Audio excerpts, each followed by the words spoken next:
Mungkin gak sedikit ya dari kita yang selalu bertanya-tanya tentang eksistensi diri.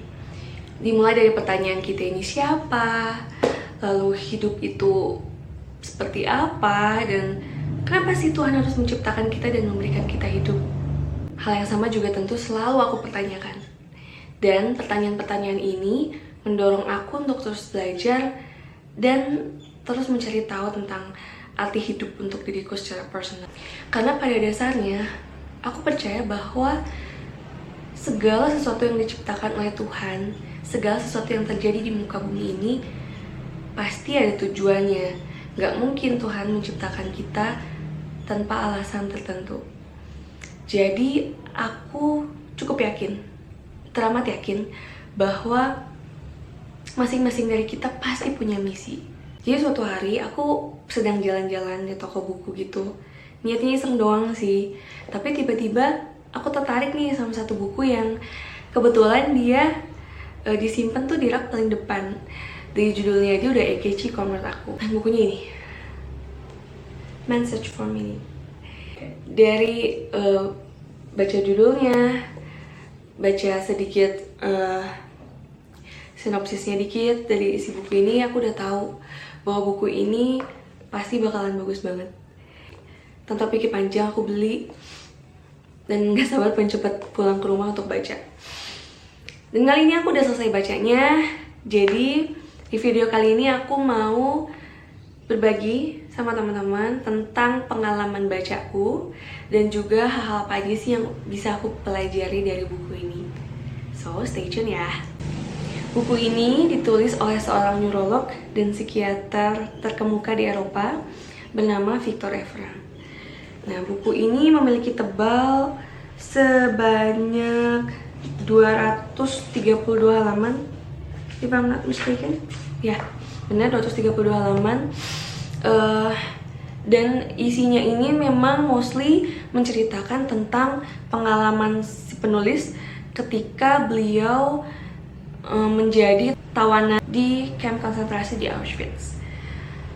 Dan itu terjadi ketika era Perang Dunia Kedua.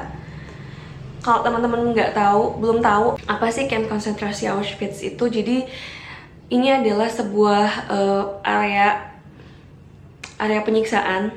Jadi pada saat itu ketika zaman Nazi menguasai daerah Eropa ketika Perang Dunia Kedua, mereka melakukan invasi besar-besaran ke beberapa negara dan menangkap turunan bangsa Yahudi di sana, lalu mereka ditawan dan dikumpulkan di area yang dinamakan kamp konsentrasi Auschwitz ini. Ini merupakan fenomena kejahatan kemanusiaan yang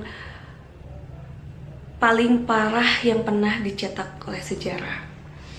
Jadi Viktor Frankl menceritakan bagaimana cara dia bisa bertahan hidup di sana sampai akhirnya dia dibebaskan karena pada saat itu Jerman kalah perang, lalu tawanan-tawanan di sana dibebaskan. Tapi memang tidak sedikit juga yang meninggal karena kelaparan, karena memang penyiksaan di sana, karena dibunuh di kamar gas juga. Viktor Frankl ini beruntungnya dia adalah salah satu dari sekian banyak orang yang berhasil selamat.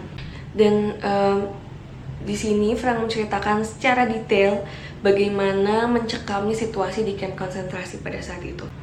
Dia pernah disiksa, dipukul, ditendang secara tiba-tiba, kekurangan gizi, bahkan sampai dia mengalami kekerasan secara verbal, dan dia disuruh melakukan pekerjaan dari pagi sampai malam. Belum lagi para tawanan yang sakit, itu mereka diperlakukan dengan parah banget. Kayak bayangin aja, mau sakit apapun pasti obatnya cuma aspirin, dan itu pun tidak diberikan sesuai dosis. Mereka hanya dikasih obat setengah tablet itu untuk 1 hari. Bayangin gimana bisa sembuh coba. Namun dari situasi yang sulit tersebut, Victor akhirnya menemukan ide untuk mencari tahu dan mengobservasi para tawanan, dan akhirnya Victor ini menciptakan kesimpulan bahwa orang-orang yang selamat dari kamp konsentrasi adalah mereka yang bisa memegang teguh harapan hidupnya. Lalu Victor melihat adanya 3 kemungkinan sumber untuk manusia bisa mencari makna hidupnya. Yang pertama dalam pekerjaan. Jadi ternyata hidup manusia bisa lebih bermakna ketika orang tersebut bertanggung jawab atas tugas yang ia miliki dalam hidupnya. Oke, jadi dalam kasusnya Victor ini, karena sebelum dia ditangkap, dia sedang melakukan penelitian mengenai logoterapi dan sedang di proyek menulis buku akan penelitiannya tersebut. Namun terhambat karena semua draft yang setelah dia tulis disita oleh para tentara Nazi. Lalu kemudian hal tersebut menjadi motivasi bagi Victor untuk bisa melanjutkan kembali proyek bukunya dan penelitian tentang logoterapinya di kemudian hari apabila dia berhasil selamat dari penahanan di kamp konsentrasi tersebut. Lalu yang kedua, dalam cinta.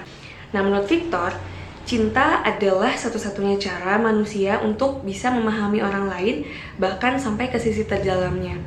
Dan rasa cinta ini juga memotivasi Victor untuk bisa bertahan dalam kamp konsentrasi karena dia tiap hari berharap bisa bertemu kembali dengan istrinya. Rasa ingin bertemu itulah yang membuatnya terus mengabaikan rasa sakit yang dia terima selama masa tawanan. Lalu yang ketiga adalah dalam penderitaan. Jadi Victor mengatakan bahwa melalui penderitaanlah manusia dapat menunjukkan potensi diri yang sesungguhnya untuk bisa mengubah penderitaan tersebut. Tapi keep in mind ya, bahwa penderitaan yang dimaksud di sini adalah penderitaan yang memang terjadi secara alami, bukan penderitaan yang kita buat dengan sendirinya gitu. Tapi memang iya juga sih, karena ketika manusia berhadapan dengan masalah dalam hidupnya, maka dia dituntut untuk bisa mencari solusi dan menyelesaikan masalahnya, ya kan? Jadi memang penderitaan itu adalah hal yang tidak bisa kita hindari, tidak bisa lepas dari hidup kita, karena nggak selamanya kita terus bahagia, pasti akan ada masalah yang muncul menerpa hidup kita. Tapi momen itulah yang bisa membuat kita terus belajar, terus mengupgrade diri dan berpikir bagaimana mencari solusi terbaik dari setiap masalah yang kita hadapi. Jadi memang ya seperti yang dikatakan Victor bahwa penderitaan itu diperlukan loh untuk membuat kita bisa terus memaknai hidup dengan lebih baik.